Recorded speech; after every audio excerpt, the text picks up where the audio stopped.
What's up, guys? This is Dylan. I'm Lydia. And we're here for Broken Pictures. That website is www.broken.picturesno.com. Go there and check out what we got going on. And don't forget to like and subscribe and share if you like the video. We're going to get into episode 4 of Westworld Season 2. And there was so much that happened this episode. It's like every episode just keeps getting better and better. And this one paid off a lot of theories that were out there as far as like, well, we'll get into it as we go. But, so yeah, go ahead. Real quick, I do want to premise the video with, if you aren't following either one of us on Facebook or Instagram or don't know us that well, we got engaged this past weekend, and so we're going to get married. Marriage. What brings us together today. So, just FYI, announcing that here on YouTube. Yeah, I was going to say that, and I forgot because I've been setting up. Yeah. So anyway, yes, keep track, watch the videos, see where we're at. Maybe we'll talk about some other stuff, and you can watch our engagement. So that'll be fun. It's late over here, but we're gonna do this video because it's importante. Yeah. So get to it. Okay, so it looks like right after the Fort Forlorn I always flub this. Fort Forlorn Hope situation where Charlotte took Abernathy back and Dolores betrayed the Confederados and Teddy betrayed Dolores by letting the Confederados go. Right after that, we see, I always forget her name. She drags Bernard off. And Clementine, who is basically a murder zombie right now, a murder bot. Because remember in season 1, they set the drill up her nose, and now she's just there. Excuse me. So yeah, so now then at the beginning of this episode, she's still dragging him, drags him to the beginning, the opening of this cave, and leaves him a gun. And so it's obvious that there's something else going on besides what Dolores has asked her to do. Maybe it's part of Ford's game or something like that is what it seems like. I don't think Dolores is in control of Clementine. She seems to be like doing what Dolores wants at the fort, though. Not she's on Dolores' team, like she's playing along maybe. I think she's there. I don't know, because it seems like the other ones are just like going through their loops.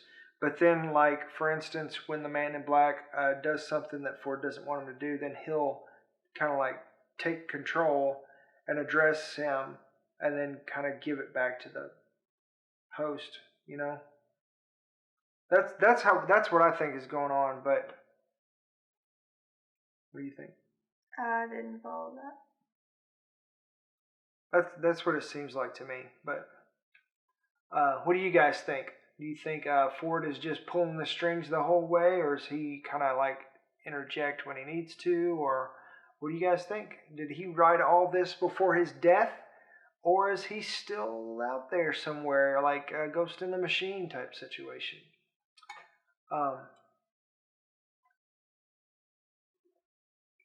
Excuse me. So she drops Bernard off, and we find out what happened to Elsie. Which, I mean, she disappeared like the halfway through last season or something like that. I think it's close to the end. Okay, so yeah, it has been a while though. It's been a minute. And hey, Ghost, welcome to the conversation. He's still out.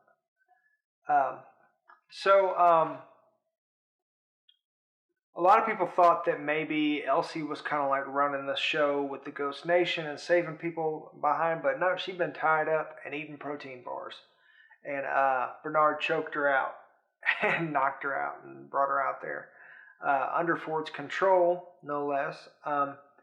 And so, which kind of ties into what we were just talking about, because even Bernard seemed to have his doubts after he told Elsie that he wasn't himself. And then at the very end of their exchange, after they go into the bunker and see all the stuff and figure out what's going on, at the very end of that, he starts having these flashes, and it's like he's got his own doubts about whether he's in control or not, after he just promised her that he wouldn't hurt her and everything. I think that the flashes are really odd because, I mean, he's been going through this cognitive failure or whatever for quite a little while now, and he hasn't suffered from anything like that. And so to me, it's almost like an update or whatever that Ford is obviously allowing him to revisit these memories. I see. They're at certain times. Yeah. Okay. Like they're programmed in.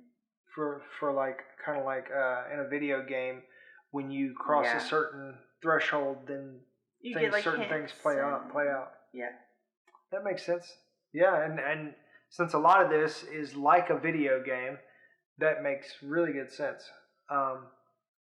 So once they go in there, they figure out all these scientists have been murdered, and it looks like Bernard kind of spread the virus to them with the like he whispered to one, and then they just turned around and started murdering everybody. Oh. So it's like he told them, these violent delights have violent ends, and it triggered the Revelries program that Ford had put in there season 1. And because of their uplink that we learned about in episode 1 or whatever, where the hive mind that they share, that's how he was tracking Abernathy. And so it looks like that's how it spread between them, because they didn't speak to each other. It just kind of all happened, and it kind of went out from there.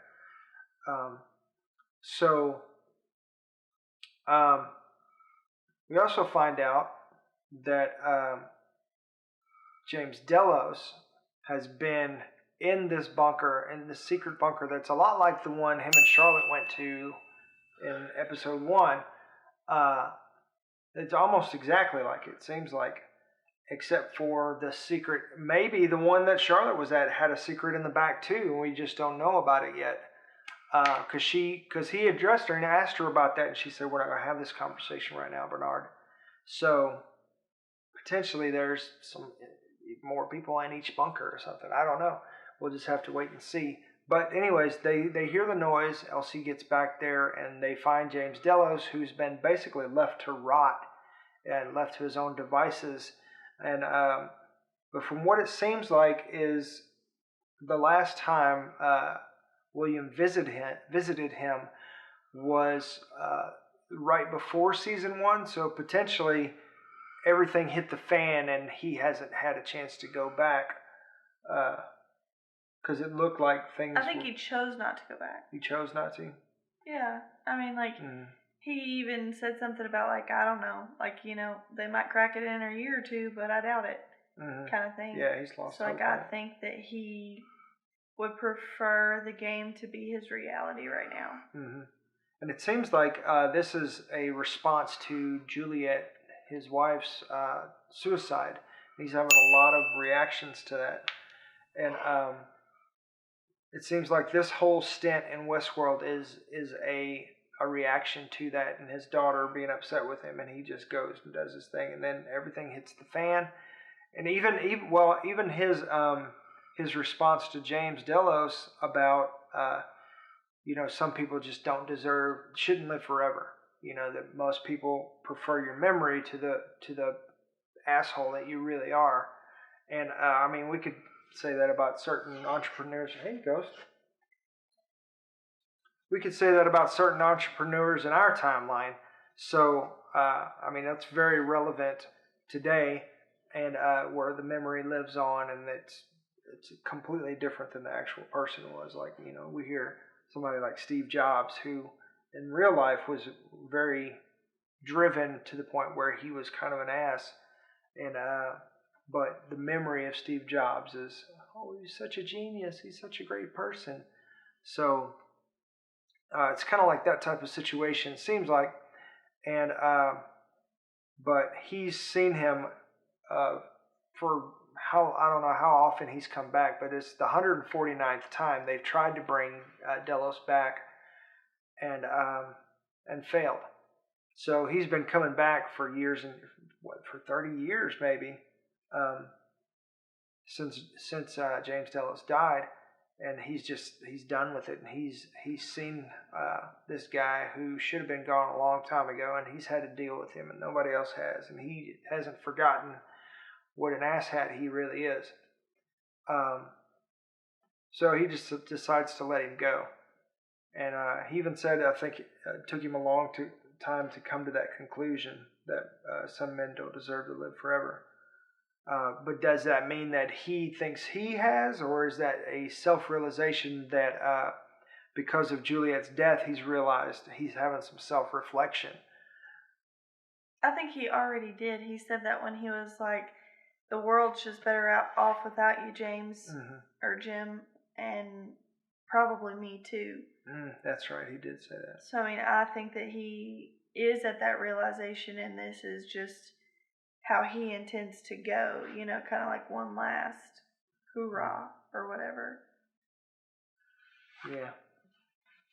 And so after that, of course, we see, things just go crazy, and somebody compared it to Apocalypse Now, where he's red and he's got the scratches all on his face, and he's been in there left to his own devices, basically just going crazy, degrading over time.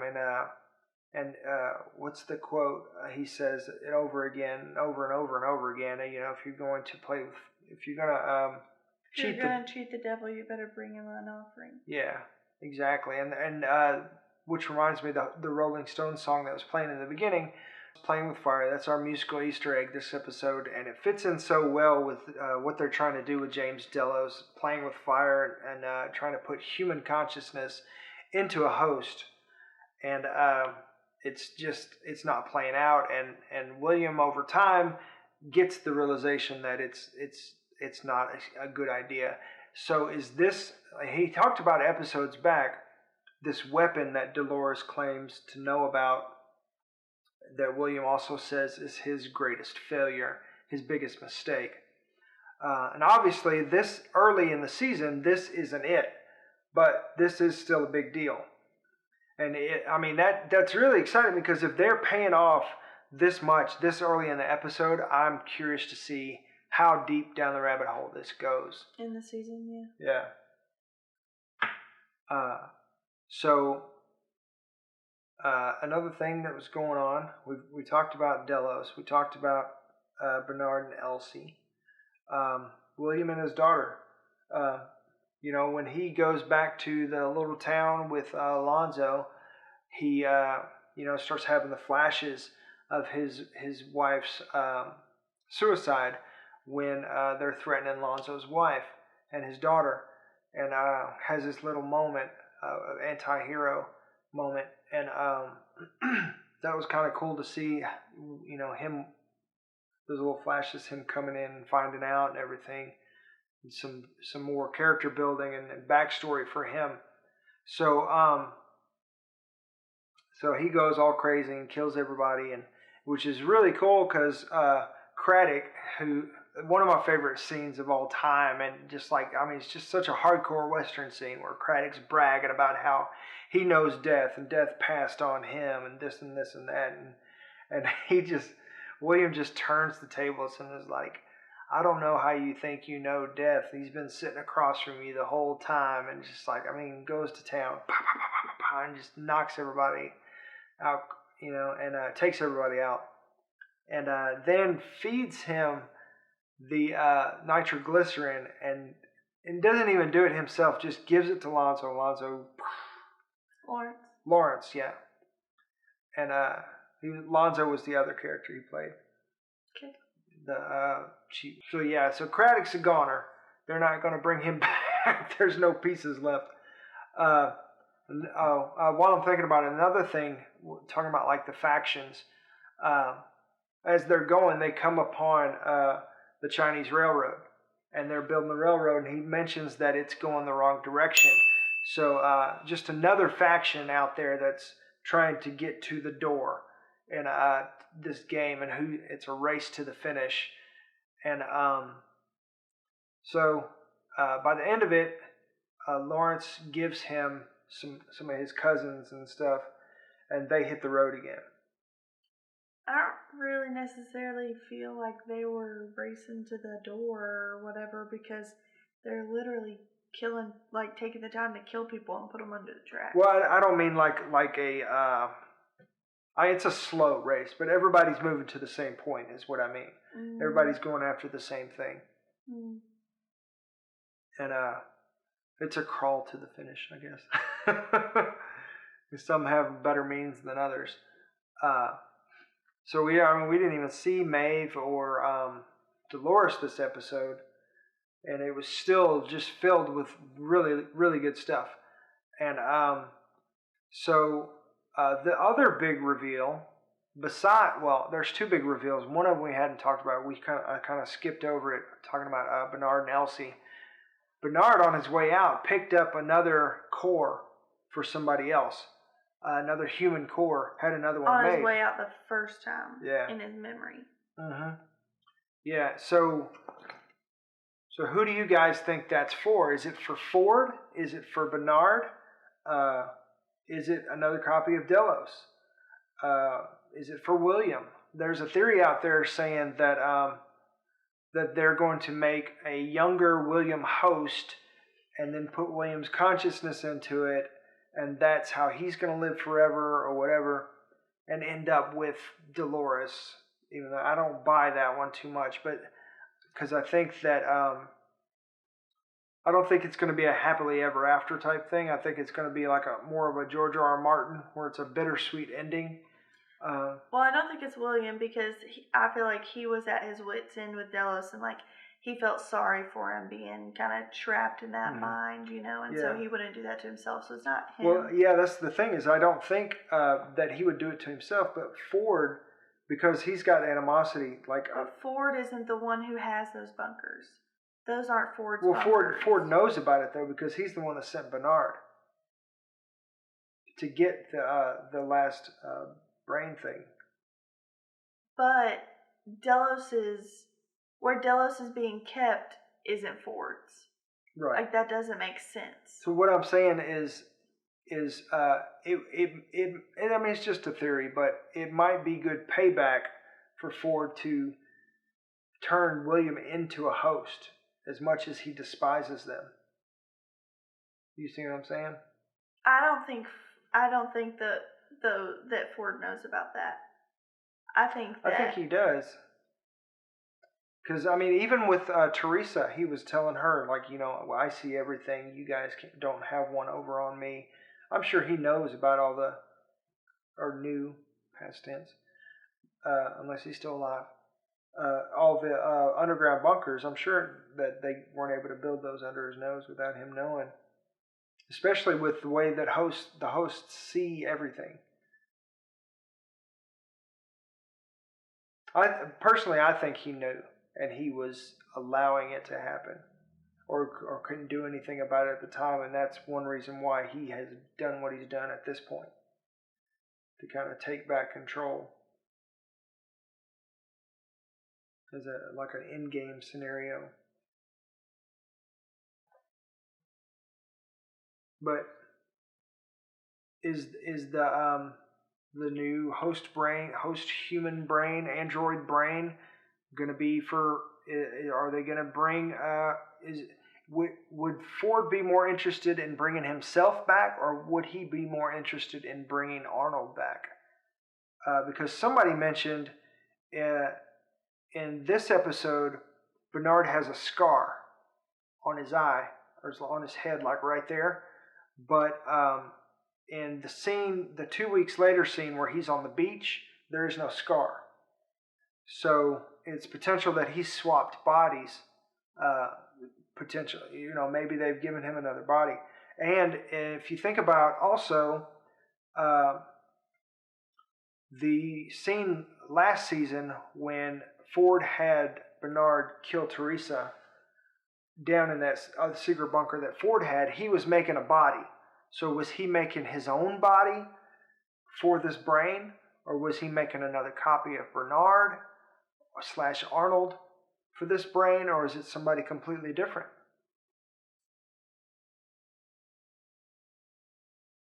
The plot thickens and it goes deep because this is Westworld, and that's what we love about this show. Is like we have no idea. Just when we think we got a grasp on something, they're like, "Oh yeah, by the way, you knew about that. So here, we're just going to tell you." And then there's so much other stuff you don't even know, because we're not. I don't think we're even halfway through the season right now. Episode 4. Mm-hmm.